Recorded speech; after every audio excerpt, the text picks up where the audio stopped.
Langkah Muldoko mempolisikan aktivis ICW terbukti dilakukan pada hari ini. Kepala Staf Kepresidenan itu resmi melaporkan ICW ke polisi atas tudingan pencemaran nama baik. Bagaimana kelanjutan seteru Muldoko versus ICW? Mengapa Muldoko memilih jalur hukum untuk menjawab kritik dari publik? Saya akan diskusikan pada malam hari ini. Sudah bergabung bersama dengan kami ada Bang Erwin atau Smal Umar, kuasa hukum dari ICW, dan kami masih menunggu bergabungnya Bung Otto Hasibuan, kuasa hukum dari Pak Muldoko. Jadi saya akan mulai langsung ke Bung Erwin terlebih dahulu. Selamat malam Bang Erwin. Selamat malam, Oke, Mas Reynal. kita sudah lihat tadi Bang Erwin, Pak Muldoko melaporkan ICW, dua peneliti ICW ke polisi. Apakah langkah Muldoko ini sudah dikalkulasi sampai sejauh ini oleh teman-teman kuasa hukum dari ICW? Seberapa siap menghadapi laporan ini? Iya, kami pertama menghormati langkah yang diambil Pak Muldoko, meskipun agak menyayangkan tindakan yang diambil oleh yang bersangkutan. Yang kedua, dari pelaporan ini kami melihat Pak Muldoko gagal menempatkan diri sebagai pejabat publik atau dia personal. Nah, kalau kita lihat ya, narasinya kan dia bicara sebagai KSP, tapi juga kemudian secara personal juga melaporkan juga. Nah, pada titik itu kemudian kami melihat tidak ada kejelasan si Muldoko sebagai pejabat publik maupun sebagai personal. Padahal yang kami kritik adalah posisi Pak Muldoko sebagai pejabat publik. Gitu. Yang ketiga, kami sudah menjelaskan dan meminta merespon ketiga masih yang lakukan Pak Muldoko. Dan itu jelas-jelas kami jawab dengan sangat baik, menjelaskan poin-poin yang diminta oleh Pak Muldoko. Jadi tidak benar bahwa kami tidak merespon, tidak punya etikat baik terhadap apa yang diminta oleh Pak Muldoko. Mungkin sementara itu dulu 3 poin dari saya, Mas Reinhardt. Dari sisi Anda, respon somasi yang Anda lakukan atau dari ICW lakukan bentuknya bagaimana? Yang pertama kami menjelaskan tentang duduk perkara riset ini. Yang kedua bahwa riset ini dengan perspektif konflik kepentingan dan kami tidak menyatakan apa langsung. Bahkan kalau lihat riset secara dalam, riset ini kan makin menggunakan istilah potensi dan dugaan. Nah, itu kan tujuannya untuk memitigasi potensi korupsi. Yang ketiga, kami juga mengklarifikasi dan meminta maaf terhadap beberapa slip of tongue, kalau bisa dikatakan, atau pernyataan yang slip lidah yang dilakukan oleh penyidik ICW terkait ekspor beras. Kami sudah meminta maaf terhadap hal itu dan sudah meminta menjelaskan konteks dan riset ini apa tujuannya dan kodenya apa dan apa yang kami pertahankan yang tidak. Tapi dalam respon yang kami lihat bahwa Pak Muldoko mengeneralisir, meminta maaf riset, termasuk mencabut. Nah, pada titik itu tentu kami agak berbeda pandangan bahwa menurut pandangan kami ya riset ivermectin tetap kami jalankan, tapi ada pun hal-hal yang komunikatif, hal yang misinterpretatif, kami tentu sebagai negara punya etikat baik untuk meminta maaf. Oke, sudah tersambung Bang Otto Hasibuan, kuasa hukum Pak Muldoko lewat sambungan telepon. Bang Otto, selamat malam, apa kabar? Kabar baik. Baik. Maaf tadi miss teleponnya. Oke, baik. Bang Otto Hasibuan, kita lanjutkan diskusinya. Tadi dari Bang Erwin, kuasa hukum ICW sudah menjelaskan bahwa sudah ada sebetulnya respon yang baik dari kubu ICW terhadap somasi yang dilayangkan oleh Pak Muldoko. Sekali lagi Bang Otto, apakah respon itu belum cukup sampai kemudian merasa perlu untuk tetap membawa ini ke kepolisian? Begini, respon yang disampaikan ICW itu justru sangat mengecewakan. Bahkan kami melihat bahwa dari respon yang ada itu justru menunjukkan ada mens rea daripada saudara Egy untuk melakukan tuduhan pencemaran nama baik pada Pak Muldoko. Saya tahu memang di somasi ketiga ada mereka menyatakan bahwa mereka menyebutkan soal ekspor beras itu misinformasi, ya kan? Tapi di tempat lain dia menyebutkan itu adalah slip of the tongue, ya kan? Nah, kemudian dia sebutkan misinformasi, dia tidak jelaskan misinformasi itu maksudnya apa? Apakah dia salah mendapat informasi atau dia informasinya benar tapi dia salah menyampaikannya di publik? Itu ya. Nah, kemudian permintaan maaf mereka ini juga tidak utuh gitu, ya kan? Pertama dia tidak mencabut pernyataannya, kemudian minta maafnya setengah-setengah, menyatakan mengenai tuduhan berburu rente terhadap Perdana Ivermectin, mereka tetap mengakui tidak mau mencabut. Padahal tuduhan itu disampaikan kan dalam satu siaran pers dan juga dalam satu diskusi. Jadi kalau itu disampaikan dalam satu kejadian yang bulat, maka itu tidak mungkin bisa dipecah-pecah.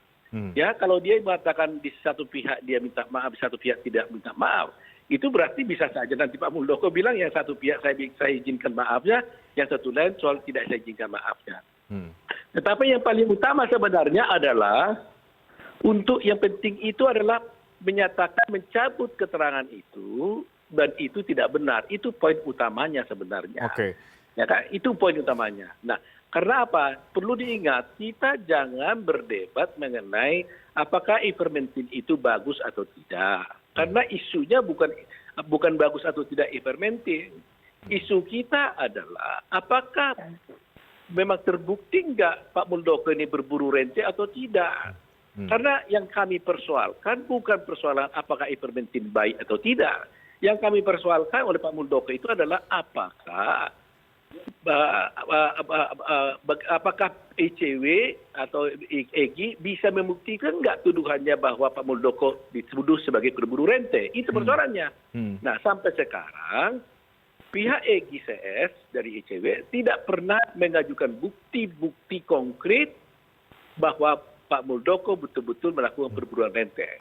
Nah, karena dia tidak punya bukti, maka dengan 3 kali somasi yang sudah disampaikan, maka tidak ada pilihan bagi Pak Muldoko untuk melaksanakan hak konstitusional dia. Pak Muldoko adalah orang yang taat hukum. Kalau ada masalah, dia tidak melakukan eigenrechtting, tidak main hakim sendiri, tapi menempuh jalur hukum sebagai warga negara yang baik. Nah, itu sebabnya pula tadi Pak Muldoko sendiri menghormati kepolisian, penegak hukum. Makanya dia datang sendiri sebagai warga negara yang baik, membuat laporan ke sana. Itu persoalannya. Ya, baik, Bang Oto. Tadi kita sudah lihat juga bagaimana proses pelaporan itu di kepolisian. Tapi kalau kemudian yang soal ivermectin itu adalah bentuknya dalam sebuah riset yang tadi disampaikan juga oleh Bang Erwin, apakah memang harus direspon dengan jalur hukum misalnya? Begini, kritik dengan fitnah itu jauh berbeda, ya kan? Beda sekali. Yang dikatakan mereka itu kritik, bagi Pak Muldoko bukan kritik. Itu adalah fitnah dan pencemaran nama baik. Kita jangan bermain-main dengan kata-kata. Ya kan? Jadi yang dipersoalkan adalah bagaimana caranya ICW dengan riset yang dikatakan itu mengatakan Pak Muldoko berburu rente. Ya kan? Nah, selama ini mereka mengatakan kami tidak menuduh Pak Muldoko, hanya pejabatnya katanya. Diduga misalnya. Ya, sekarang kalau bicara diduga, ya kan, jangan kira kalau orang menduga seseorang tapi melemparkan dugaannya itu melalui publik, itu bukan merupakan fitnah atau pencemaran nama baik. Makanya selalu berkali-kali saya sampaikan, kalau dengan cara diduga umpamanya, apakah bisa diterima oleh ICW seandainya saya mengatakan bahwa ICW ini dibayar oleh orang lain untuk untuk menjatuhkan Pak Muldoko, ya, diduga, ya, saya duga gitu ya, saya katakan saya menduga ICW itu dibayar orang lain untuk menjatuhkan Pak Muldoko, umpamanya dengan bayaran. Oke. Apa diterima di ICW? Pasti ICW juga mau terima. Baik, baik. Nah, jadi jangan berlindung di balik dugaan, tapi dilontarkan di depan publik. Oke. Kalau dugaan cukup dalam hati, ya kan? Kalau sudah dilontarkan dalam Oke. publik itu sudah tuduhan gitu loh. Baik Bang Oto. Bang Erwin, tanggapan dari Anda. Berlindung di balik kata diduga misalnya, atau tadi yang disampaikan poin-poin yang disampaikan oleh Bang Oto Hasibuan, kritik dan fitnah itu adalah dua hal yang berbeda. Ya, ada 4 poin yang ingin saya sampaikan untuk merespon Pak Oto. Yang pertama, saya ingin mengatakan permintaan maaf setengah-setengah. Karena itu sangat subjektif. Pikir ya, kalau Pak Muldoko Muldoko dan kuasa hukumnya membaca respon terhadap somasi kedua dan ketiga, dan itu saya pikir sudah cukup clear. Yang kedua, istilah berburu rente itu bukan kami loh, itu pernyataan dari Pak Oto sendiri. Kalau Pak Oto membaca dengan baik riset dilakukan ICW, itu jelas disebut potensi dan dugaan konflik kepentingan. Itu. Jadi jangan disingkat dong, berburu rente dengan potensi berburu rente itu kan dua hal berbeda. Jadi kok makin ke sini kok makin sempit. Nah, kalau memakai kacamata Pak Oto itu berburu rente, ya mungkin menjadi permasalahan hukum. Tapi kalau baca riset ICW dengan sangat jelas, kami mengatakan istilah menggunakan potensi dan dugaan konflik interest itu beda maknanya. Yang ketiga, keterangan saya ingin menjelaskan juga ke Pak Oto, keterangan mana yang perlu kami klarifikasi. Memang kami sudah melihat ada somasi dan kami jawab dengan cara baik, tapi respon kami malah akan diulang lagi. Itu kami nggak mengerti apa yang keterangan mana yang perlu dicabut. Kalau soal ekspor beras, kami sudah katakan, itu misinformasi dan atau disebut slip of tongue, talk, misalnya, atau hal-hal minor ketika menyampaikan suatu depan publik. Oke, tapi ini misinformasi atau slip of tongue sebenarnya? Tentu saja analogi yang digunakan Pak Oto menggunakan istilah potensi ICW dibayar pihak lain menyamakan dengan riset ini kan tidak kompatibel, Mas Reinhardt. Ini kan riset dengan jelas bahwa memakai metode konflik kepentingan, melihat ekspor dan membaca segala dokumen. Dan itu tentu itu sebuah ranahnya akademik, saya katakan. Oleh karena itu, jika ranah akademik ini dikriminalisasi atau memaksakan penggunaan pidana terhadap hal-hal ini tentu saja akan merusak fondasi akademik dan ciri-ciri integritas kita berbangsa dan bernegara. Bagaimana mungkin kalau misalnya, kalau Pak Oto baca berapa riset misalnya Jeffrey Winter misalnya, oligarki, itu menjadi banyak orang, itu kan soal perspektif. Atau riset Dodi Ambardi misalnya, mengenai kartel di Indonesia misalnya. Nah, Pak, itu kalau memakai kacamata Pak Oto semuanya dipidana, tapi kan nggak sederhana itu. Jadi Pak Oto tentu harus bisa membedakan mana ranah akademik yang riset, yang mana ranah hukum itu loh. Oke, baik Bang Erwin. Bang Oto silakan, boleh ditanggapi? Nah, jadi begini, kalau dia bilang itu riset akademik, saya pastikan itu bukan riset akademik, ya kan? Kalau riset akademik itu pasti ada metodologinya, ya kan? Ada data primer, ada data sekunder. Kalau ada sumber-sumber yang memang layak diinterview, ya harus diinterview. Pertanyaan saya, kalau Anda melakukan data metodologinya, apakah Pak Muldoko Anda pernah riset nggak, pernah interview nggak sebelum Anda melontarkan itu di publik? Kalau Anda melakukan riset, semua itu subjek-subjek hukum itu Anda harus interview. Anda sudah interview nggak umpamanya PT Harsen, PT Norpay, ya kan, Ibu Sofia, putrinya Pak Muldoko, itu namanya baru riset. Tetapi jawaban Anda kepada saya, satu pun kalau tadi Anda bilang sudah berikan riset dengan dokumen, satu pun tidak Anda pernah tunjukkan pada saya dokumen. Yang Anda tunjukkan kepada saya melalui surat Anda itu adalah hanya berita-berita di koran. Dan berita-berita di koran itu pun tidak pernah Anda konfirmasi kepada sumber beritanya. Bagaimana Anda bilang itu akademik? Itu bukan akademik, ya kan? Itu namanya mencocok-cocokkan saja gitu loh. Jadi kita jangan berlindung di balik riset lah. Kita terlalu dangkal itu kalau bilang riset. Nah, sekarang kalau itu riset, saya mau tanya, ada judulnya berburu rente. Ada di bawah disebutkan adalah keterlibatan pejabat publik.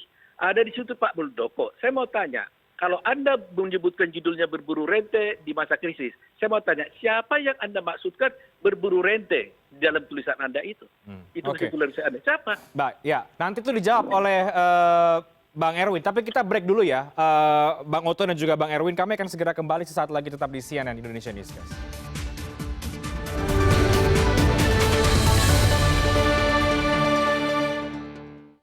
Saya lanjutkan masih bersama dengan Bang Oto Hasibuan, kuasa hukum Pak Muldoko, dan juga Bang Erwin Atosmal, kuasa hukum dari ICW. Bang Erwin, terlepas dari perbedaan pandangan yang tadi sudah disampaikan baik dari Anda dan juga dari Bang Oto Hasibuan, yang jelas ini sudah dibawa ke kepolisian oleh Pak Muldoko. Sekali lagi, artinya bagaimana kemudian Anda, kuasa hukum dari ICW, kemudian merespon ini dan menjawab berbagai pertanyaan yang tadi dilontarkan oleh Bang Oto Hasibuan?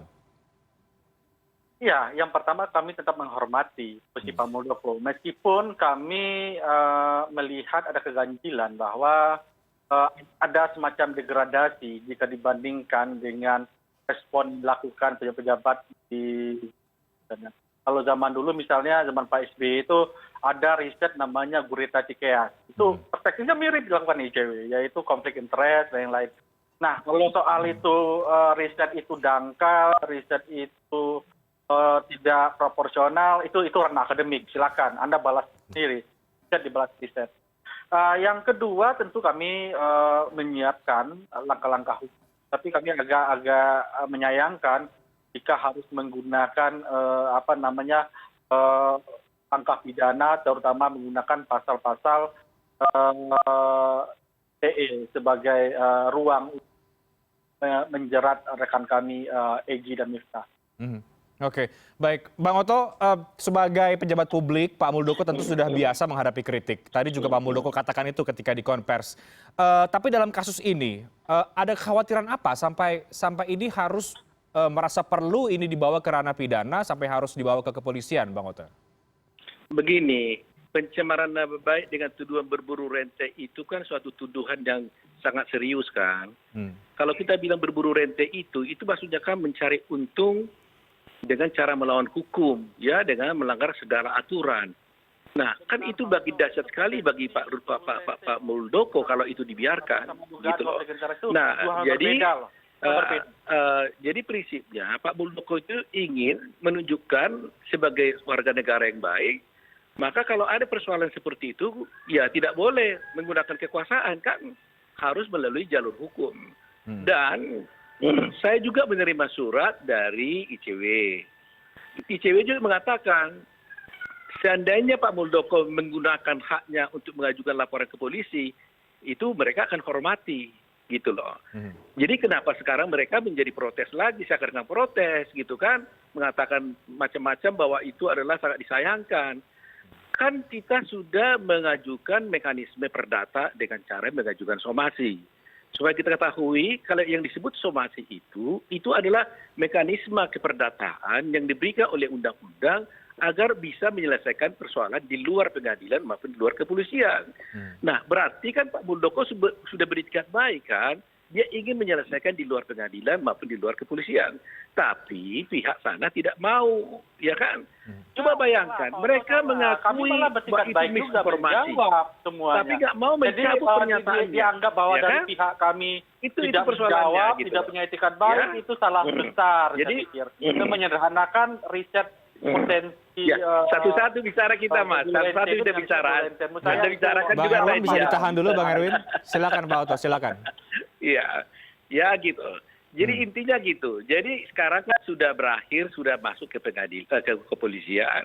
Dan ini adalah juga menjawab apa yang disebutkan oleh ICW. Dalam suratnya ICW mengatakan pada kami, seandainya juga umpamanya Pak Muldoko membawa ini ke polisi, ya itu hak Pak Muldoko dan mereka itu adalah hak konstitusional kita. Nah, sudah kita bawa ke polisi, kok Anda bilang lagi, wah ini sangat disayangkan. Ini kan nggak konsisten ini kan. Saya katakan seorang warga negara, Pak Muldoko sebagai orang warga negara menempuh saluran hukum yang benar. Ya kan tapi Pak SBY Baik, sangat Bang Oto. legowo, Ya. tidak Baik, Bang Erwin. tidak Oke. tidak masih menghormati langkah-langkah orang Oke. dan menggunakan instrumen Baik. pidana atau arogansi kekuasaan.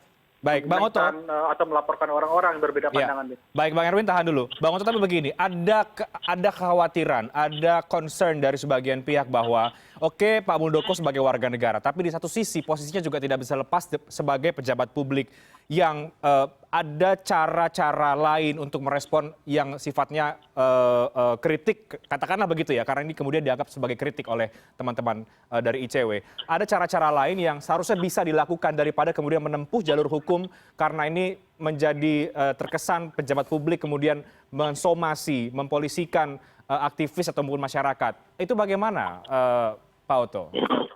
Begini, Anda kan bilang tadi kan ada kekhawatiran. Sebenarnya Pak Muldoko lebih khawatir lagi karena kita ada kekhawatiran sekarang ini banyak pihak, organisasi tertentu, lembaga-lembaga tertentu memfitnah dan mencemarkan nama baik orang dan berlindung di balik namanya kritik. Ini yang kita khawatirkan. Oleh karena itu Pak Muldoko mengatakan perlu pembelajaran, ya kan, agar orang tidak berlindung di balik demokrasi, tetapi mencemarkan nama baik orang lain. Tidak berlindung di balik kata-kata kritik, tapi mencemarkan orang lain. Itu jangan, ini nggak boleh dibiarkan. Jadi yang paling khawatir ini adalah kita juga yang paling khawatir sekarang. Oke. Karena banyak sekali orang memanipulate kan, memanfaatkan kata-kata kritik, tapi sebenarnya adalah untuk memfitnah, mencemarkan nama orang lain. Oke, jadi langkah hukum ini adalah bagian dari memberikan pelajaran. Oh iya, karena kita kan negara hukum, ya kan? Makanya saya katakan, Pak Muldoko itu bagus sekali kan. Dia udah ditempuh cara keperdataan dengan somasi. Bahkan menyatakan dengan tegas, kalau dia mencabut dan minta maaf, kita sudahi. Kurang baik apa Pak Muldoko? Oke. Tapi dengan tegas mereka menantang kan, kami akan lawan katanya. Oke. Itu tadi sore dikatakan, kami akan lawan. Nah ini berarti kan, itu kan merupakan mencoba menunjukkan seakan-akan mereka pemilik otoritas kekuasaan, kebenaran itu. Nggak boleh ada satu lembaga manapun yang bisa mengklaim dirinya sebagai pemegang otoritas kebenaran. Oke. Ya kan? Baik. Nah kebenaran itu ada kita ujungnya di pengadilan. Ya, Untuk oke. sampai di pengadilan harus melalui kepolisian. Oke. Begitu. Saya ke Bang Erwin. Kalau tadi kekhawatiran versinya Pak Muldoko lewat Pak Oto, kekhawatiran versi Anda terakhir. Yang pertama ini jadi tidak hanya riset terhadap Pak Muldoko, bahkan digelembungkan menyerang secara pribadi. Kalau lihat track record ICW dan riset-riset mereka lakukan di zaman pandemi ini banyak sekali. Jadi tidak hanya riset ivermectin, tapi juga riset tentang banyak hal tentang kebijakan publik kita. ICW melakukan hal itu. Jadi dipersempit, disanakan ICW hanya ingin menyerang tertentu lain-lain, itu tidak benar. Yang kedua, jelas yang punya kekuasaan ini kan Pak Muldoko. Kalau kita kan masyarakat sipil nggak punya kekuasaan. Jadi benar bahwa kekuasaan itu pada kami dan yang lain itu tidak benar. Kan sebaliknya, kami ingin membongkar relasi kita dan ekonomi di sini. Yang ketiga, tidak benar juga ICW tidak punya itikat baik. Kami menjawab dengan baik, dengan sopan, minta semua bahkan menjawab semua hal-hal yang diminta oleh Pak Muldoko. Jadi malah sebaliknya dibilang di depan publik tidak ada niat baik, kami sudah mencoba, itu tidak benar sama sekali. Hari ini saya jelaskan di CNN itu tidak benar informasi bahwa ICW merespon dengan baik diminta oleh kuasa hukum dan menjelaskan teks dan riset ini. Oke. Yang tentu tidak bisa meminta maaf semuanya. Jadi kalau yang benar katakan benar, yang salah katakan salah. Yang mungkin yang agak miss soal ekspor beras, kami minta maaf. Tapi yang lainnya kita minta maaf. Karena itu bagi kami itu adalah bagian dari riset gitu loh. Silakan. Itu haknya, tapi saya katakan kami agak menyayangkan. Langkah itu jika dibandingkan dengan kebijakan para pemimpin kita yang lebih demokratis di zaman lalu. Baik, ICW menyayangkan, tapi kemudian kubu Pak Muldoko tetap membawa ini ke ranah kepolisian. Mari kita akan lihat bagaimana ke depan seperti apa perjalanan kasus ini, tapi yang jelas dari apa yang disampaikan oleh Bung Oto dan juga Bung Erwin, kita kembalikan lagi ke publik seperti apa menilai dari perdebatan dan juga kasus hukum yang antara Pak Muldoko dengan ICW. Terima kasih banyak Bang Oto Hasibuan, kuasa hukum Pak Muldoko. Terima kasih banyak Bang Erwin Atos Mal Umar, kuasa hukum ICW sudah bergabung. Selamat malam, sehat selalu. Terima kasih Erwin, terima kasih. Kami akan segera kembali sesaat lagi dengan informasi lain tetap di CNN Indonesia News.